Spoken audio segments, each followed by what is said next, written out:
पापा देखो, दादाजी की फोटो छपी है अखबार में। 7 वर्षीय चीकू हाथ में अखबार पकड़े जोर जोर से पूरे घर में चिल्ला रहा था। चीकू के पापा उमेश ने उसके हाथ से अखबार छीनते हुए कहा, अरे दिखा तो सही। तब तक उमेश की पत्नी निहारिका भी किचन से बाहर आ गई थी। उमेश ने जोर जोर से पढ़ते हुए कहा, श्री कुलभूषण अग्रवाल जी को अंतर्राष्ट्रीय वृद्ध दिवस के उपलक्ष्य में उनके सामाजिक कार्यों के लिए राज्य सरकार की ओर से सम्मानित किया जाएगा। निहारिका ने उमेश से कहा, देखा पापा जी, हम सबको इस डिब्बे जैसे फ्लैट में छोड़कर मजे से सम्मानित हो रहे हैं और यहाँ तुम दोनों भाई उनको ढूंढ ढूंढ कर दुबले होते जा रहे हो। अभी जेठ जी को भी फोन करके बताओ। लगभग 1 साल पहले संयुक्त सचिव के पद से रिटायरमेंट होकर कुलभूषण जी गायब हो गए थे। कुलभूषण जी की पत्नी उनके रिटायरमेंट से 2 साल पहले ही स्वर्ग सिधार गई थीं। कुलभूषण जी ने नाम पैसा सभी कुछ अच्छा कमाया था। कुलभूषण जी के 2 बेटे सुयश और उमेश थे। दोनों की शादियां हो गई थी। कुलभूषण जी ने बच्चों के साथ अच्छे से रहने के लिए शहर में एक बड़ा बंगला बनवाया था। उनका बड़ा बेटा सुयश चार्टर्ड अकाउंटेंट था और छोटा बेटा उमेश सॉफ्टवेयर इंजीनियर था। कुल मिलाकर कुलभूषण जी एक सुखी व्यक्ति कहे जा सकते थे। अच्छे से रिटायर हो गए थे और दोनों बेटे भी अपने पैरों पर खड़े थे। बस कमी थी तो जीवन साथी की। कुलभूषण जी की रिटायरमेंट के बाद सब कुछ बदलने लगा था। दोनों बेटे और बहुओं ने उन पर कई पाबंदियां लगा दी थीं। अनुशासन पसंद और समय के पाबंद कुलभूषण जी के दैनिक कार्यों में अब विलंब होने लगा था। रोज सुबह चाय के साथ अखबार पढ़ने वाले कुलभूषण जी को कभी अखबार नहीं मिलता या कभी चाय नहीं मिलती। दोनों बहुएं निधि और निहारिका कह देती कि पापा जी, आप तो घर पर ही रहते हो, थोड़ा देर से अखबार पढ़ लेंगे तो क्या फर्क पड़ेगा, थोड़ा देर से चाय पी लेंगे तो क्या फर्क पड़ेगा। दोनों बेटे उमेश और सुयश भी अपनी पत्नियों की हाँ में हाँ मिलाते। कुलभूषण जी को अपने पोते पोतियों के साथ खेलना अच्छा लगता था, लेकिन बहुओं ने अब उनके ऊपर पोते पोतियों को रोज शाम को घुमाने की जिम्मेदारी डाल दी। एक दिन कुलभूषण जी ने अपने दोस्तों के साथ शाम को थिएटर जाने का प्रोग्राम बनाया और जब वह लौटकर आए तो बेटे और बहू सब उन पर नाराज होने लगे और कहने लगे कि पापा सारा दिन घर पर बैठे रहते हो, केवल शाम को बच्चों को घुमाकर लाना होता है, आपसे वो भी नहीं होता। इस उम्र में दोस्ती, यारी और थिएटर देखना आपको शोभा नहीं देता। पोते पोतियों को खिलाओ और भगवान के भजन घर पर बैठकर करो। कुलभूषण जी खून के घूंट पीकर रह गए थे। उन्होंने तो यही सोचा था कि रिटायरमेंट के बाद अपने शौक पूरे करेंगे। उन्हें उम्मीद नहीं थी कि उनके बेटे ऐसी सोच रखेंगे।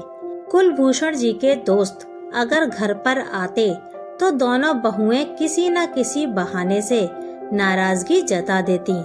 कई बार कहने पर भी चाय पानी नहीं भिजवाती थीं, जबकि घर में एक 24 घंटे का नौकर भी था। कुलभूषण जी अपने घर में ही एक कैदी के जैसे हो गए थे। अपनी मर्जी से कुछ नहीं कर पा रहे थे। उनके बेटे ही उन्हें नहीं समझ पा रहे थे। उनके बेटों ने अब उनसे पेंशन और उनकी बचत के बारे में पूछताछ करना शुरू कर दिया था। कुलभूषण जी के लिए अब सब असहनीय हो रहा था। उन्होंने अपने आप से कहा कि उन्होंने बेटों से जुड़ी हुई सारी जिम्मेदारियां पूरी कर दी हैं। वे बेटों पर किसी बात के लिए निर्भर नहीं हैं। उन्हें अपनी आगे की जिंदगी ऐसे नहीं बल्कि स्वाभिमान से बितानी है। उन्होंने अगले दिन अपने दोनों बेटों को बुलाया और कहा कि तुम लोग बहुत दिन से परिवार के साथ छुट्टियों पर नहीं गए हो। मैंने तुम दोनों से बिना पूछे ही तुम्हारी दुबई की फ्लाइट बुक करा दी है और पासपोर्ट भी वीजा के लिए दे दिए हैं। 15 दिन का टूर बुक करा दिया है, अगले महीने जाना है। कुलभूषण जी की बात सुनते ही दोनों बेटे और बहुएं खुश हो गए और टूर की तैयारियों में लग गए।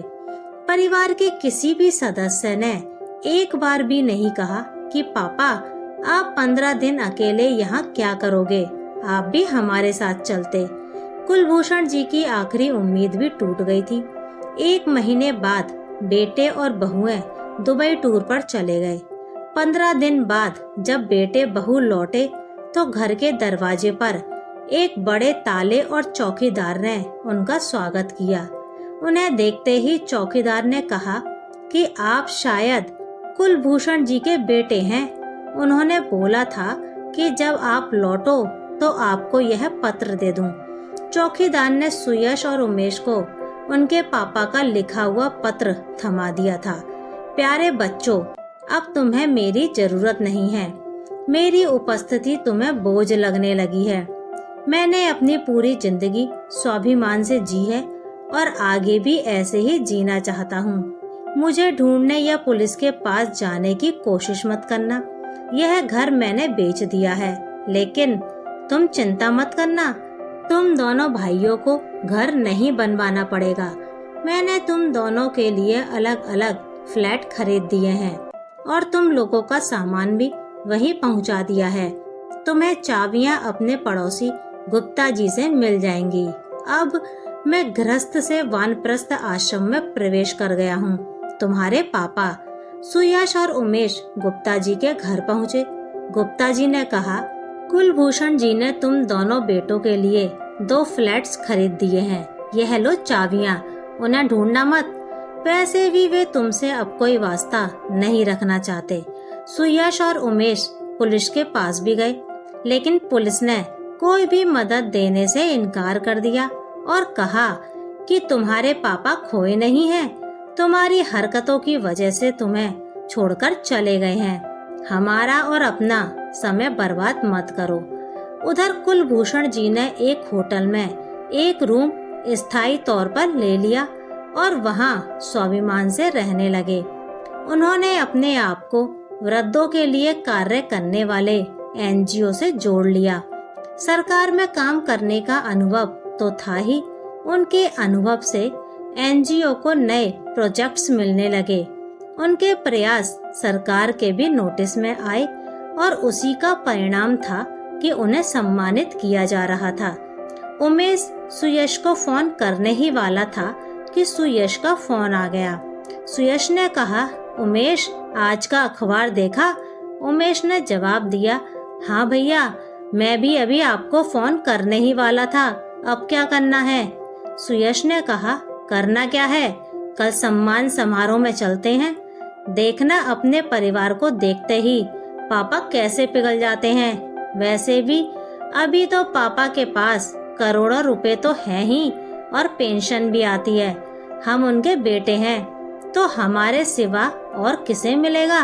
अकेले रहते रहते पापा को अब परिवार का महत्व भी समझ आ गया होगा। अगले दिन उमेश और सुयश कुलभूषण जी से मिलने के लिए सम्मान समारोह में पहुँचे। कुलभूषण जी ने उन्हें देखकर भी अनदेखा कर दिया।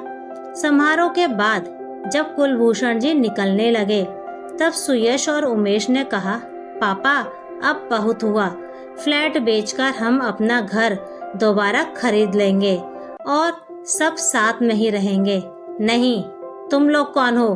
किसके पापा? कैसे पापा? मैं तो तुम्हें जानता ही नहीं। अभी भी तुम्हें घर और पैसे की परवाह है। मेरा तुमसे कोई वास्ता नहीं। मेरे मरने पर भी मुझे तुम्हारे कंधे नहीं चाहिए। वृद्ध हूँ, लेकिन स्वाभिमान अभी भी बाकी है। कुलभूषण जी ऐसा कहकर अपने रास्ते चले गए।